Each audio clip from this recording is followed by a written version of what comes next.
On a cold Saturday morning in the Midwest of England, we visit a very talented modeller. Dan Evason of Tunnel Lane Model Railways has kindly let me come over for the day so that we can film him whilst he works hard on his commission work. The work that Dan has been putting out has been exceptional, and I was excited to have the chance to spend some time with him.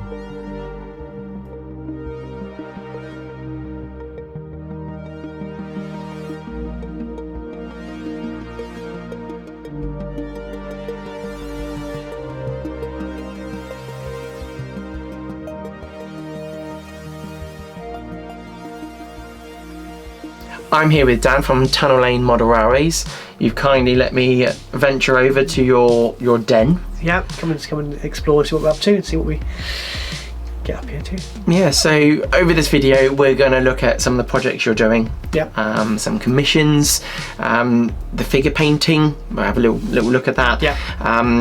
And just general bits and bobs. So we've filmed this over the whole day, so we're actually doing the intro at the end, so it's dark outside, but no, it's been an excellent day, so I'm really looking forward to showing you all what you've been up to. We're going to have some little interview bits, cut in and out of doing things. For me, I'm going to come away with a lot of knowledge gained, so thank you so much so far, but this isn't the end, this is the beginning, so I hope you enjoy, and yeah, off we go. Let's go. So with this one, this is one of 4 dioramas for the art gallery, and this one is going to be a canal scene. Yes. So we're going to have some sort of small little cottage. So we've only got less than a month now basically to produce all 4 dioramas. So okay. It goes against my grain, but we're going to have to use sort of what are called plug and place buildings, just to sort of save time really. So we're using a range of the Hornby, Scaledale, and the Backman scenic. Yeah, there's a good range, isn't it? Yeah, no, lovely, definitely. So they want a cottage with a pretty garden, so we have a cottage which we'll do a pretty garden with. They want some sort of lock keeper's cottage as well, which I'm going to use this. That's what we're going to do. So we have a canal, we use a Skytrex.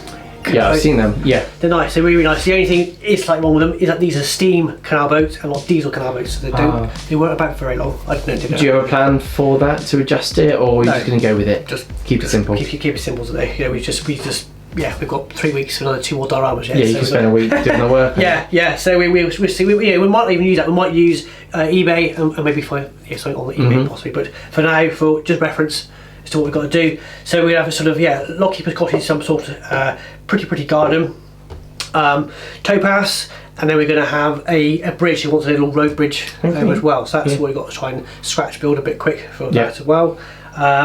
Few levels, so we've got to raise this up now. So he wants a lock gate, so we're going to raise half the board up at least, to create obviously the depth for the lock, being obviously one being empty, one being full. Yeah.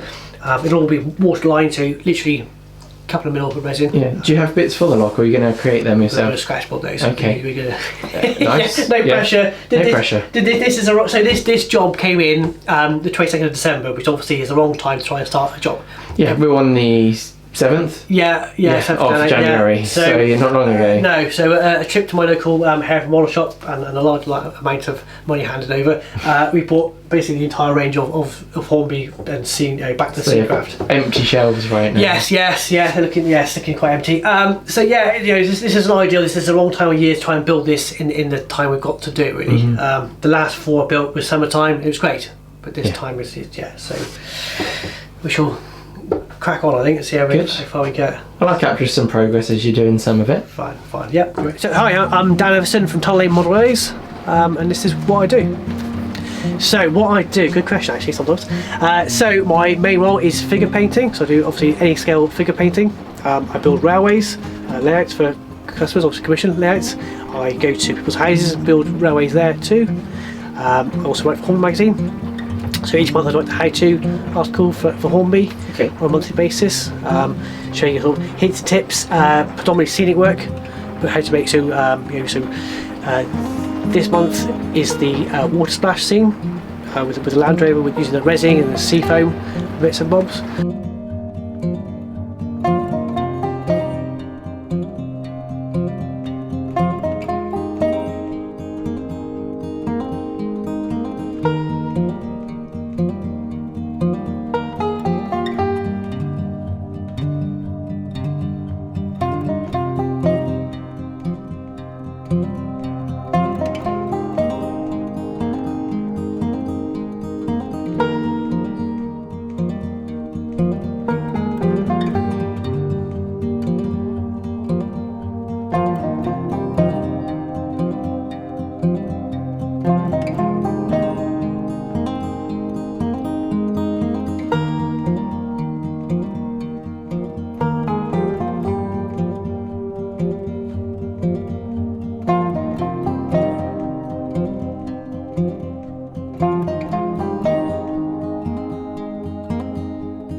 Right, Dan, you've been working on this. I've been recording your process and progress during all of this. So, do you want to explain from that bare baseboard? Yes. How we've got to where we are now? Okay, so obviously being a canal, we've got to allow depth. So we've built it up by 9mm. So we double skinned the initial baseboard to create the first tier of water, and then we've gone obviously up another tier again. Applied another piece of 9mm MDF. So in effect, we've got 3 pieces here. So that represents our lock, doesn't it? Yes, basically. Yeah. So we've got the depth then. So we'll at some point have this will be edged, obviously with brick or stone or whatever we choose to use. Lock gates will go in here. Lock cottage with a small garden here. Cottage with a large posh garden, or well kept, well maintained, should say, garden. The plan as well, obviously more of the foam cut or trimmed into place. That's all your banking. Yeah, so that'll be all the banking stuff. Yeah. It'll then be coated with a little bit of clay here and there just to sort of blend it all a little bit more smooth. The idea with the towpath is it's going to come down here, either steps or just come down sort of bank, haven't quite decided yet. Come across here, steps or again pathway up, probably pathway I think, up through, across the road and down the other side. Yeah, that should look like quite a pretty little scene when it's finished. No, we'll do. I like your bridge. I enjoy watching you build it up, and I hadn't really played with this material before. And you mentioned Foamex to me. Yes. So Foamex is something I discovered. So I got given some actually, and initially I was going to throw it away. I thought I didn't want it. I just happened to sort of put my nail into it and realised it was quite soft, but it was still quite a good structure. So decided to scribe brickwork into it. I thought, oh, that's something worth noting for. So yeah, I find it great for just structural, skeletons of buildings, shells, and obviously you can trim this down in plasticard. I find that the liquid cement glue keys really well to this as well. So it's a very good modelling material. It's great. It's really, really good. You can rough it up and paint it like concrete. You can do all sorts with it. But it's just it's solid. So this is literally just a bare shell of what it's going to be. Obviously the roads will be painted, put in this. This will be brick lined both sides, capping on top of the bricks. Little wheels archway kits. I've got I hadn't seen these before until today. They look very handy for kind of if you're scratch building everything. Yeah, so the little wheels archway kits, which again just helps save time. Yeah. Obviously with this whole project it is a time issue. So here's what I have earlier. I always want to say that. So it's a little archway with the camera can see, but yes, that's going to go in and finish off. That'd be quite nice when it's sort of finished. But yes, that's absolutely excellent. Hopefully by by Wednesday this will be finished. That's okay. So I'm talking to you. This is Saturday. Yeah. Today, so you're going to be busy. I'm looking forward to seeing that. Yeah. Maybe before I release this video, I'll have some shots actually that I could put up if you want to send me some pictures. Yeah, that'd be great. And that'd be great to overlay whilst we're talking right now. People will be able to see the finished item. Yeah, it's a big push this month. It's absolutely epically busy month and a massive push to get it finished. But I'm sure we can do it. That's fantastic, Dan. What first started you off doing the hobby itself? Right, okay, alright. So originally I did military modelling. I built model tanks and bits and bobs like that, but I built them too fast and basically the house was getting really rammed full of military modelling and it's getting too much. And then life changed, we had kids and I need something basically to sort of fall back into really, a hobby as such. And a little bit lost at the time. It's a big change from being single and free to being a dad, and life changes a lot quickly, sort of thing. Slightly. So we went. I at work. So by trade, I'm a qualified mechanic and MOT tester. That's what I used to be. And one day at a time, I was on YouTube. I come across Chris Nevard with what he does, and I really like what he did. I thought I've seen quite a lot of what he does. It's very enjoyable to see the stuff that he can create. For sure. He's my sort of go-to person who wanted to emulate. I just love to see whether I could do what he does, or something like that at least. Anyway, and so I thought, I'll build a layout. I built Tunnel Lane, which is my first layout. Hence the name of the company. It's just a nod to where it come from, really.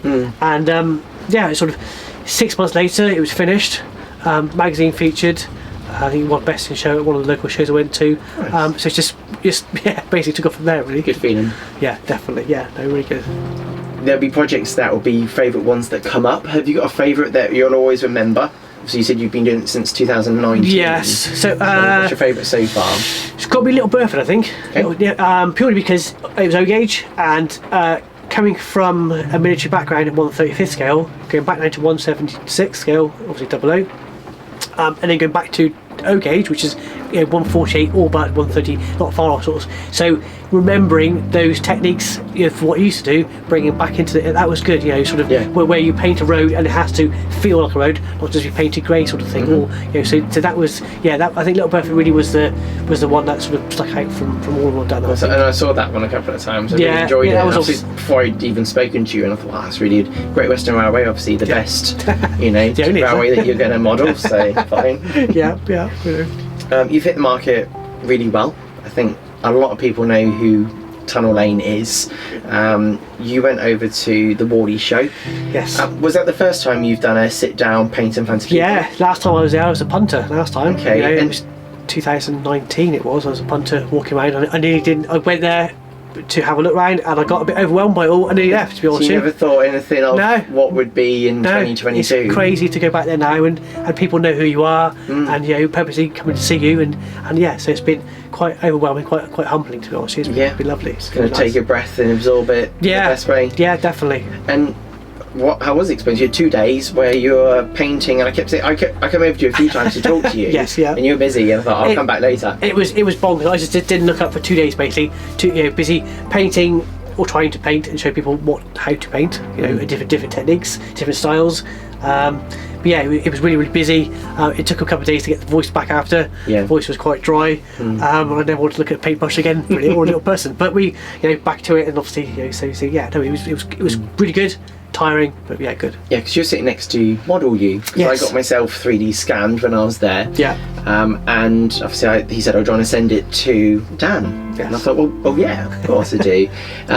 Which we've got a little model, which you'll have a little look at in a minute. Yes. I'm assuming I'm not the only person that did that. No, I've got quite a few. I think I must have had probably over 100 sort of orders for figure painting. So me and Model U, we aren't tied together anyway, apart from we're just friends. And I like painting Alan's figures, Model U, and Model U like me painting their figures. So we work well as a package. People who can paint. So it's nice to have someone you can recommend. Because not everyone can paint. No, and some people can paint, but they don't have that confidence to do it as well. Yeah, so definitely. It's handy having you. Yes, no, it is. It's a part of the business I didn't think would be very busy, but it's as busy as everything else to do, really. It's And this scene is very interesting. Obviously, I've been filming you do the sea part of it. Yeah. So part of this is to have a sort of choppy British sort of sea. So it's not the Mediterranean. It's not clear crystal blue water. It is a bit murky. So I'm not sure where it's supposed to be based really. Again, this is another one for the art gallery, another commission for the art gallery, and I wanted a typical sort of British sort of seaside town, including a fair, so we've scratch built a little Dodgems area. Dodgems himself coming in 3D printed where you have to come to post. Yeah, it's nice and bright, that one. Yeah, definitely. Yes, can't miss that one, can you? We're waiting. So I painted order last week from Skewell Sceneries, waiting for the fencing to come. So there'll be sort of like seaside town fencing. Obviously, people don't want to drop in. Yes, go properly out. I don't think you want to fall that. And then obviously we add rust then to the sea wall from where it obviously ran down. So a lot of this is just observation, really. And it's very easy to sort of overlook things and just sometimes it's worth Google imaging it. I like how you've got your bits where you're not meant to park.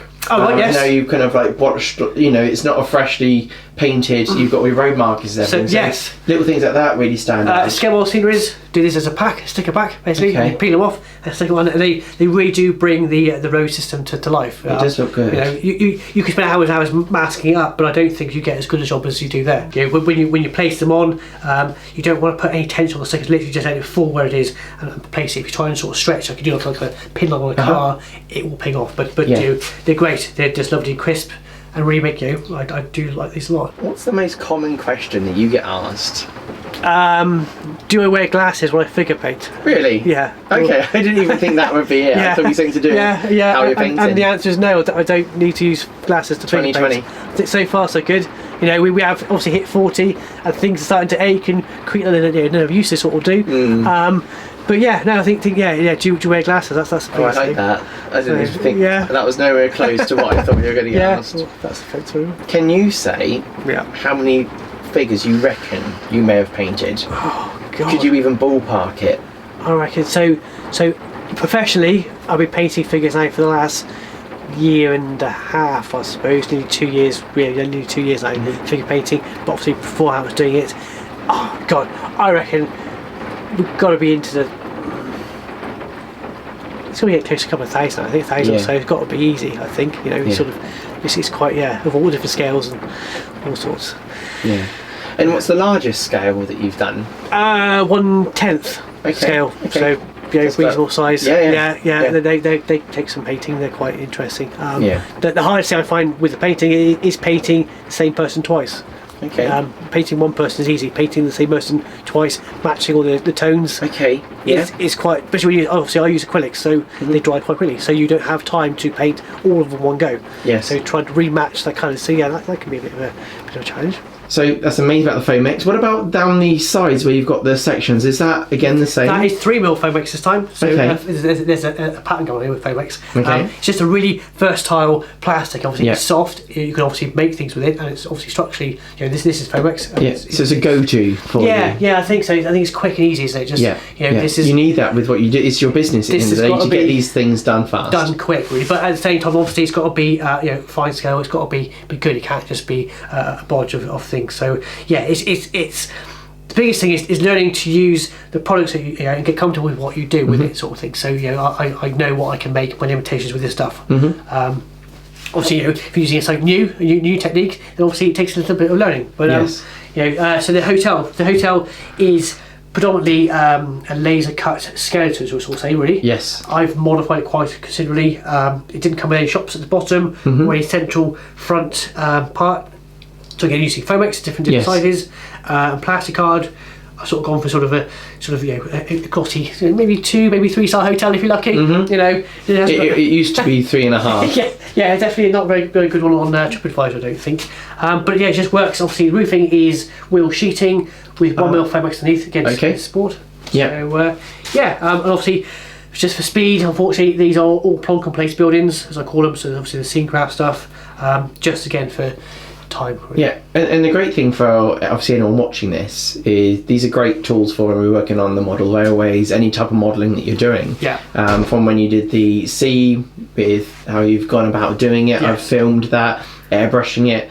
From where you started, I wasn't sure how that was going to look. me and you both really, but yes, it's the key thing to any modelling is observation. It's very easy to presume you know how something looks and go charging in your head and go, oh, it looks wrong.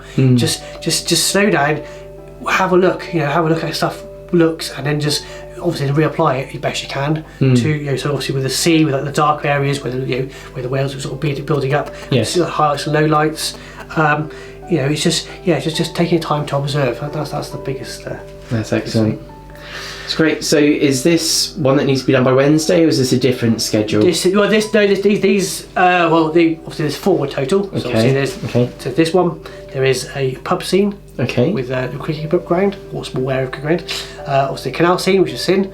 There's also a small railway section. So there's 4 for the end of the month, basically. Okay. So, but if I can get done before, great.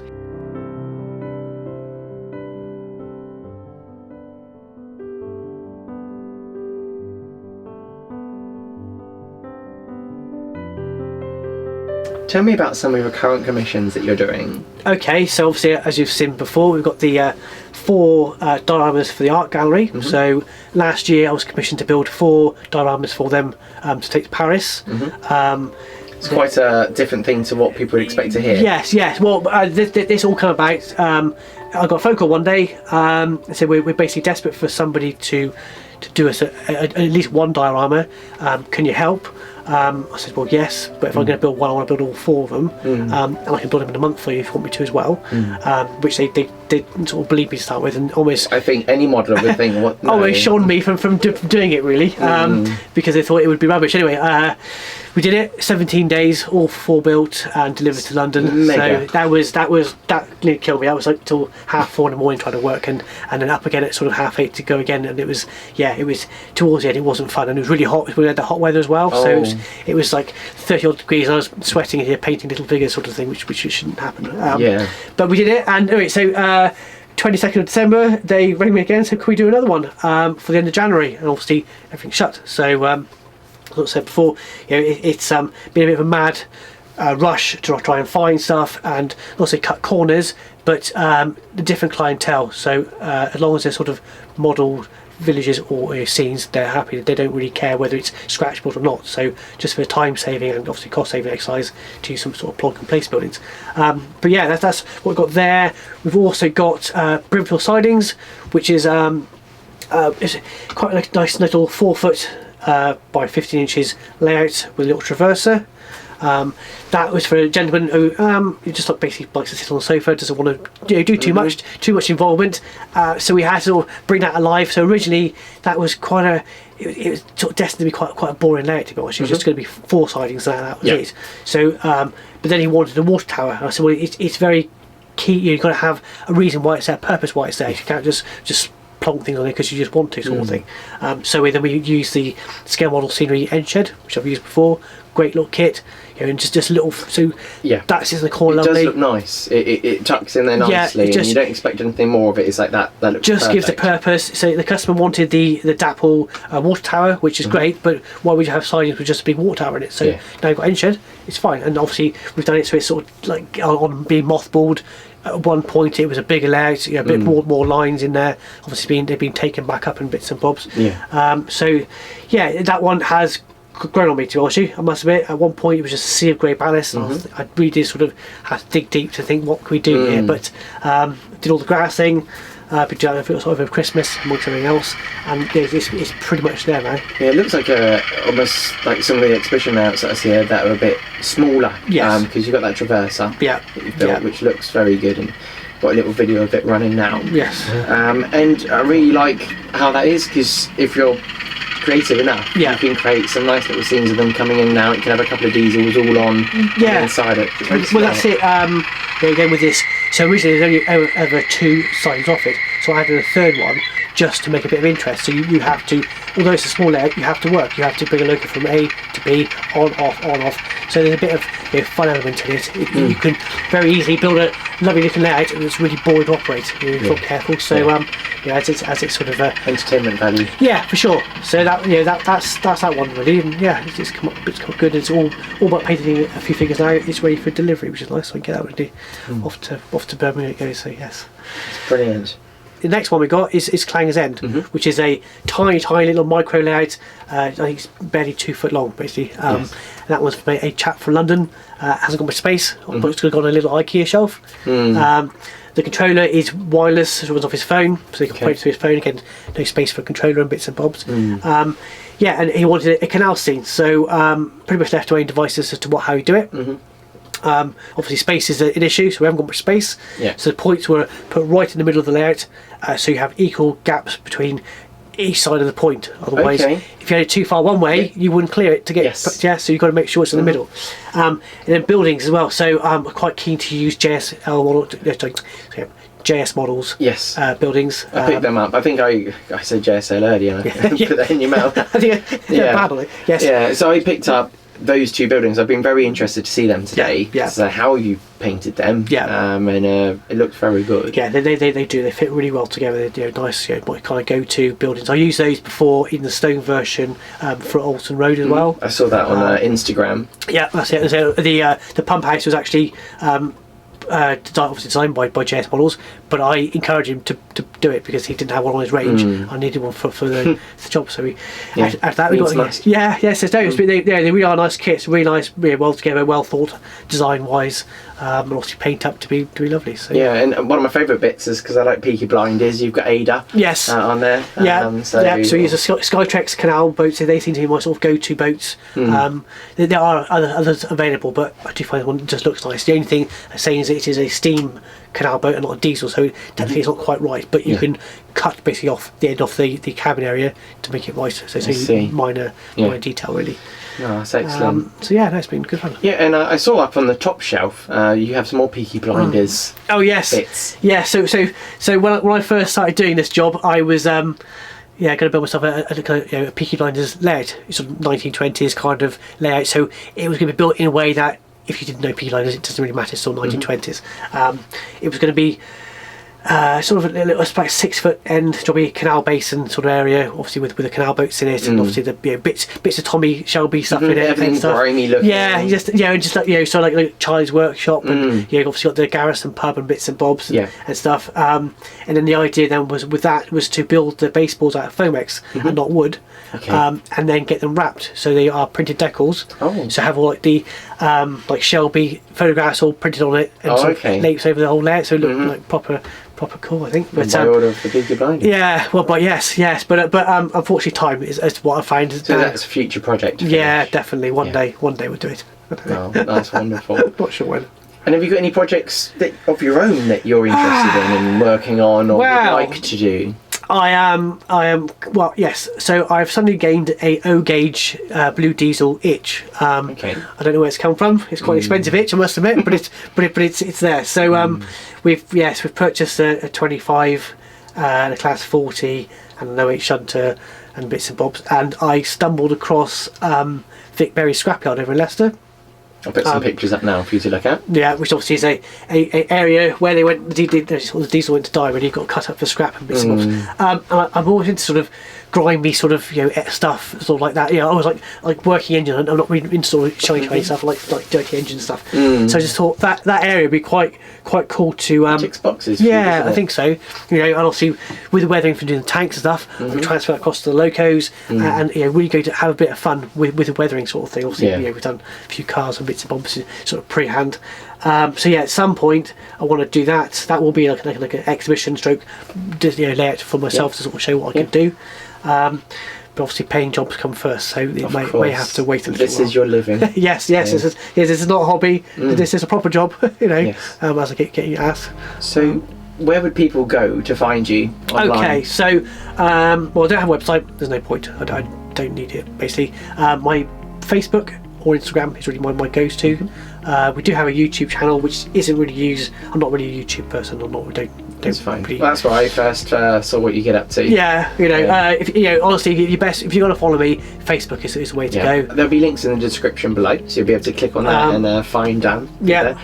Through email at all? Or? Yeah, so you've got tomlanemoderays@hotmail.com. Okay, and I'll add that in as well, so you can click on him. So you can email me that, or so you don't get too much Google spam after that. Expect so. Obviously, or you can ring me. But yes, obviously got the business page on Facebook, and also obviously the group page as well. Yeah. So originally with the group page, it was only going to be a blog for me basically with Tom Lane and what we sort of got up to. But obviously it grew and now we sort of have 3,000 sort of members of the group. Well, I'm on there, get inspired every time a picture goes up. So I try and post every day something, and what I'm up to when I'm off somewhere or visiting a railway, something or whatever really. But it's sort of hope to sort of try and keep people entertained with what I get up to. And it entertains me, and I'm sure many other people. Thank you very much. So, good. Okay, well, I think I've had a lot of your time today, so thank you so much for having me. It's been a pleasure. I've learnt things over the day. Hopefully you that are watched can obviously get inspired by what Dan does. Obviously he does a lot of commission work. Obviously if there's anything big or anything you're interested in, check him out, send him an email if you've got any questions, or what do you offer as services, Dan? Yes, so obviously anything really from figure painting, wiring, baseball building, layout building, magazine features. I've even got one job which is to go and photograph a railway. Not do anything to it, just go and photograph it. So could photograph it at a push. Not my main sort of thing I aim for, but predominantly anything model railway I can pretty much help with, I think, one way or another. So that's great. So go check him out, and if you do have a project in mind, maybe see if Dan will be. Well, actually, if you can fit it in, you're very busy. Yes, it's pretty busy, isn't it? Yeah. Okay. Well, thank you, Dan. Chris, no, thank you for having me. Thank you. It's been a good day. It's been super. Brilliant. Cool. Cool. Put something nice. That's it for me. Yeah, definitely. We'll have to do a quick selfie as well, us two. Yeah. And put it on my face. Of course, that's it. Awesome. There's me getting all that footage. Just give me I think we're both being. I saw the chair on the shot. Yeah, sure. Actually, we're not in the shot. It's like the shoulder. Biting my ear, wiggling as I'm talking. I'm here with Dan from Tunnel Lane. Yep. What is it? Tunnel Lane Models? Tunnel Lane Model Railways. Yeah, Tunnel Lane Model Railways. Yeah. Start that again. Okay. So it says there if it would do. That's true. I was just thinking Tunnel Lane, but there's more to it. There's more than that, does. Yeah. Yeah. Just get a mouthful, I suppose. Yeah. So.